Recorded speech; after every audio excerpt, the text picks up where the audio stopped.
Indonesia की सड़कें मैदान जंग बनी हुई है। अवाम का लावा अब सिर्फ एहतजाज नहीं बल्कि एक धमाके में बदल चुका है। भूख, गुर्बत और महंगाई ने अवाम को जंजीरों से आज़ाद कर दिया है और अब वो हुक्मरानों के महलों का घेराव कर रहे हैं। सवाल यह है कि क्या इंडोनेशिया में हुकूमत का तख्ता उलटने जा रहा है? क्या अवामी बगावत अपनी मंजिल को पहुंचने वाली है या फिर फौजी ताकत खून और आंसू गैस के जरिए अवाम की आवाज़ को हमेशा के लिए दबाने की कोशिश करेगी? यह सिर्फ एक बहरान नहीं, ये पूरे खित्ते के मुस्तकबिल का सवाल है। इंडोनेशिया इंतशार का शिकार क्यों हुआ? हुकूमत के खिलाफ अवामी बगावत का लावा क्यों पनप रहा है? इंडोनेशियन बाशिंदों के लिए मसाइल क्यों हैं और कैसे हल करें? क्या इंडोनेशियन सदर का इक़्तिदार खतरे में पड़ चुका है? क्या अवामी हुकूमत बनने जा रही है? मुल्क में अवामी मुजाहरे क्यों फूटे? वजह क्या थी? अब ताज़ा तरीन सूरत हाल क्या है? इस वीलॉग में तमाम अपडेट्स और इनसाइट्स आपके साथ शेयर करेंगे। आप देख रहे हैं 92 डिजिटल, मैं हूं सामा गयूर अख्तर। व्यूअर्स, इंडोनेशिया में महंगाई के बहरान और अवामी मसाइल से बेपरवाह हुकूमत ने लोगों के गुस्से को भड़का दिया है। अगस्त के आखिर से इंडोनेशिया में मुजाहरों की लहर जारी है, जब कमजोर मईशत पर अवामी गुस्सा इस वक्त खुली हुई बगावत में बदल गया। जब ये खबरें आई कि सियासतदानों की तनख्वाहों के अलावा 3000 अमरीकी डॉलर माहाना हाउसिंग अलाउंस दिया जा रहा है, जो इंडोनेशिया की कम अज कम उजरत के 10 से 20 गुना के बराबर है। ये पहला मौका नहीं है कि अवाम ने सड़कों पर निकलकर एहतजाज किया। फरवरी मार्च में भी तलबा ने हुकूमत की कई गैर मकबूल पॉलिसियों के खिलाफ मुजाहरे किए, जिनमें कौमी बजट में कटौतियां और फौज को सियासी मामलात में मजीद इख्तियारात देने वाले नए कानून की तजवीज़ शामिल थी। ताज़ा मुजाहरे जावा, स्माट्रा, सुलावेसी, क्लेमेंतान में मुख्तलिफ जज़ायर में शिद्दत इख्तियार कर गए।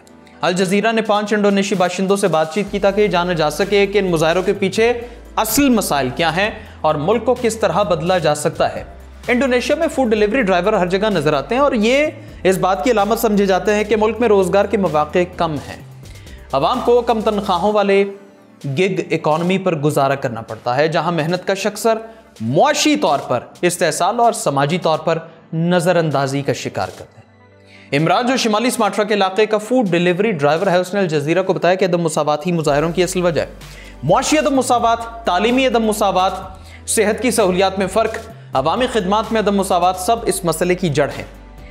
इमरान ने कहा कि आम आवाम की मुआशी मुश्किलात के बावजूद मुल्की पार्लिमान ने 50 million Indonesian rupiah माहाना housing allowance की मंजूरी दी, जो तकरीबन 3000 अमरीकी डॉलर के बराबर है। उन्हें हमारी फिक्र नहीं है, उन्हें अवामी मसाइल हल करने के लिए होना चाहिए था, ना कि आग को भड़काने के लिए। यह एहतजाज अवाम की खराब मुआशी सूरत हाल से जन्म लेते हैं। उन्होंने मजीद कहा कि हम चाहते हैं कि हुकूमत फौरी हल निकाले ताकि लोग अपने हुकूक के लिए सड़कों पर ना आए। हम अमन चाहते हैं। अगर हमारे हुकूक पूरे होंगे तो मुजाहरे खत्म हो जाएंगे। हमें साफ और शफाफ ब्यूरोक्रेसी चाहिए। जुमे को जकार्ता ग्लोब के मुताबिक अवामी मुजाहरों के नतीजे में हाउसिंग अलाउंस खत्म कर दिया। पार्लिमान ने तनख्वाहों में इजाफे की तजवीज़ भी मुस्तरद कर दी। साथ ही इराकी ने पार्लियामेंट के गैर जरूरी गैर मुल्की दौरों पर भी पाबंदी लगा दी गई। मुल्क की मुआशी मुश्किलात की बात कर लेते तो इंडोनेशिया के सदर अक्टूबर में, जो इक़्तिदार में है, वादा कर चुके थे कि 5 साल में मईशत को 8% तक बढ़ाया जाएगा, लेकिन सदर को बजट खसारे का सामना है, जिसकी एक बड़ी वजह उनका मुफ्त लंच प्रोग्राम है, जो लाखों तलबा को खाना फराहम करता है। हुकूमत को सालाना तकरीबन 10 अरब डॉलर खर्च आ रहा है। इस कमी को पूरा करने के लिए हुकूमत ने 18 अरब डॉलर के अखराजात में कटौती की, जिनमें सबसे ज्यादा कमी तालीम, पब्लिक वर्क्स और सेहत के शोबों में की गई है। एक मारूफ इंडोनेशियन सियासी तज्जियाकार ने अरब मीडिया को बताया कि अवाम इन कटौतियों से शदीद नफरत करते हैं। अब जबकि प्राबोवो को इक़्तिदार में 1 साल हो गया, तो अवाम को अंदाजा हो गया कि वो दरअसल किस तरह हुक्मरानी करते हैं, जो उनके इंतखाबी वादों के बिल्कुल बरक्स है। इंडोनेशियन तज्जियाकारों के मुताबिक उन्होंने खुद को मुआशी इस्लाहात का हामी पेश किया था, लेकिन हकीकत यह है कि उनके पास कुछ भी नहीं। अलबत्ता अभी सब कुछ खत्म नहीं हुआ। हुकूमत के पास हालात दुरुस्त करने का मौका अभी मौजूद है। वो अवामी गुस्सा कम कर सकते हैं। सब कुछ इस पर मुनहसर है कि किस तरह अवामी एतमाद बहाल करते हैं। तज्जियाकारों के मुताबिक सदर अपनी साख बचाने के लिए चंद करप्ट और ताकत के गलत इस्तेमाल करने वाले लोगों को बरतरफ या गिरफ्तार करके अदालत में पेश करें तो यह सबसे मौसर कदम होगा। ڈیلیوری ڈرائیور کورنیان کی موت کے بعد عوامی غصہ مزید بھڑک اٹھا ہے۔ مظاہرین نے ارکان پارلیمان اور وزیر خزانہ سری ملیانی اندرواتی کے گھروں پر دھاوا بول دیا ہے۔ سلاویسی کے شہر ماکاسر میں مظاہرین نے علاقائی اسمبلی کی عمارت کو آگ لگا دی، جہاں 3 افراد ہلاک ہونے کی اطلاع ہے۔ پولیس نے جکارتا سمیت مختلف شہروں میں حتیٰ کہ یونیورسٹی کیمپسز پر بھی مظاہرین کو منتشر کرنے کے لیے پانی کی توپیں، آنسو گیس کے شیل استعمال کیے۔ صدر پرابوو نے فورسز کو حکم دیا کہ وہ ان مظاہروں کو سختی سے کچلے جن میں غداری، دہشت گردی کے آثار دکھائی دیں۔ جکارتا کی خواتین کے حقوق کی کارکن عفیفہ کے مطابق مظاہرے صرف پچھلے چند ہفتوں سے نہیں بلکہ پورے سال سے جاری ہیں، کیونکہ عوام کو شدید معاشی مشکلات کا سامنا ہے۔ جکارتا کی خواتین کے حقوق کی کارکن عفیفہ نے کہا کہ لوگ فوج کے بڑھتے ہوئے اختیارات، روزگار کی کمی، غربت سے بھی فکر مند ہیں۔ انہوں نے کہا کہ مظاہرین کے پرامن احتجاج کے حق کو آنسو گیس کے ذریعے کچلا گیا ہے۔ پولیس کو روکنا چاہیے، انہیں مظاہروں کو ختم کرنے کا کوئی حق نہیں ہے۔ انڈونیشیا میں معاشی، ماحولیاتی، جمہوری اصلاحات کی اشد ضرورت ہے۔ یہ اصلاحات معاشرے کے ہر طبقے کی شمولیت کے بغیر ممکن نہیں، جن میں خواتین بھی شامل ہیں۔ مہنگائی کے بڑھتے بحران کی بات کر لیتے ہیں تو عوام کا جینا جیرن ہو گیا۔ انڈونیشیا مہنگائی کے بحران کا شکار ہے۔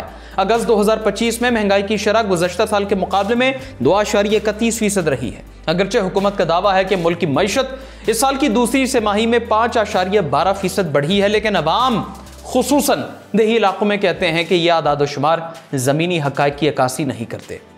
رحمہ باتی، جو مشرقی کلیمنتان کے شہر سماندرا کی ایک گھریلو خاتون ہیں، انہوں نے کہا کہ عوامی غصہ آخرکار پھٹ پڑا کیونکہ ہمیں لگتا ہے کوئی ہماری پرواہ نہیں کرتا۔ ان کے مطابق سیاستدان صرف الیکشن کے وقت ہمیں یاد کرتے ہیں، وعدے کرتے ہیں کہ عوام کے لیے کام کریں گے، لیکن اقتدار میں آتے ہی سب کچھ بھول جاتے ہیں۔ ہم چاہتے ہیں کہ وہ واقعی عوام کی فکر کریں۔ انہوں نے مزید کہا کہ ہر سال اشیاء خروش کی قیمتیں بڑھتی ہیں اور پھر کم نہیں ہوتی۔ اب کھانے پینے کی اشیاء خریدنا مزید مشکل ہو گیا۔ فوجی انتظامی معاملات کی بات کریں تو موجودہ احتجاج کی ایک بڑی وجہ وہ متنازع قانون بھی ہے جس کے تحت فوجی افسران کو سرکاری عہدوں پر مزید اختیار مل رہا ہے۔ انتخابات کے بعد سابق اسپیشل فورسز جنرل پرابوو نے درجنوں نئی فوجی بٹالین قائم کی ہے۔ آئندہ 5 سال میں سینکڑوں نئی بٹالین بنانے کا منصوبہ ہے۔ انڈونیشیا کی تاریخ فوجی جبر سے بھری ہوئی ہے۔ صوبہ اچے اس کی ایک بڑی مثال ہے، جہاں آزادی کی تحریک کے دوران 30 سال تک ہزاروں لوگ مارے گئے اور 2005 میں اسے نیم خود مختاری ملی۔ محمد، جو آچے کے دارالحکومت بندہ آچے میں سماجی کارکن ہے، اس نے بتایا کہ وہاں بھی مظاہرے ہوئے، حالانکہ عموماً آچے کے لوگ قومی مسائل پر رد عمل نہیں دیتے۔ ان کے مطابق یہاں مقامی اسمبلی کے سامنے ایک احتجاج ہوا، لیکن کوئی پابندی یا تشدد نہیں ہوا۔ یہ ہمارا قومی مسئلے پر مقامی انداز میں اظہار رائے کا طریقہ تھا۔ انہوں نے مزید کہا کہ مرکزی حکومت کے آچے میں 5 نئی فوجی بٹالین قائم کرنے کے منصوبے نے حساسیت کو بڑھا دیا، جو اسے مسترد کرتے ہیں۔ ہم پہلے ہی 35 سال فوجی تنازع کا سامنا کر چکے ہیں۔ انڈونیشیا میں مظاہروں کی تازہ ترین صورتحال بھی بتا دیتے ہیں کہ انڈونیشیا میں سینکڑوں طلباء نے پارلیمنٹ کے باہر احتجاج کے دوران پولیس اصلاحات اور پرتشدد کارروائیوں کی آزادانہ تحقیقات کا مطالبہ کیا۔ گزشتہ روز جکارتا میں طلبہ یونینز کے اراکین پارلیمنٹ سے ملاقات میں ڈپٹی اسپیکر نے حکومت سے میٹنگ کی تجویز پیش کی تھی، جس پر اب تک عمل نہیں کیا گیا۔ گزشتہ ہفتے پولیس تشدد اور سرکاری اخراجات کے خلاف ہونے والے مظاہرے پورے ملک میں پھیل گئے، جس میں اب تک 10 افراد ہلاک، 1000 سے زائد زخمی ہو چکے ہیں، لیکن پرتشدد مظاہرے ابھی تک جاری ہیں۔ پولیس اور عوام میں ملک کے مختلف حصوں میں جھڑپیں ہو رہی ہیں۔ ویورز، انڈونیشیا کے جلتے ہوئے بازار، احتجاج سے لرزتے ہوئے ایوان اور عوامی غصے کی دھاڑ یہ پیغام دے رہی ہے کہ جب بھوک حد سے بڑھ جائے، جب غربت انسان کو کچل دے اور حکمران محل میں عیاشی کرے، تو پھر انقلاب کی چنگاری شعلہ بن جاتی ہے۔ اب فیصلہ ہونا باقی ہے، یا تو حکومت عوام کے سامنے گھٹنے ٹیک دے گی یا پھر عوامی بغاوت نظام اقتدار کو بہا لے جائے گی۔ سوال صرف یہ ہے کہ کیا یہ وقت ایک نئے انڈونیشیا کی پیدائش کا ہے یا خانہ جنگی کا آغاز؟ آپ کی اس بارے کیا رائے ہے؟ کامنٹ سیکشن میں ضرور بتائیں۔ دیجیے اجازت، اللہ حافظ۔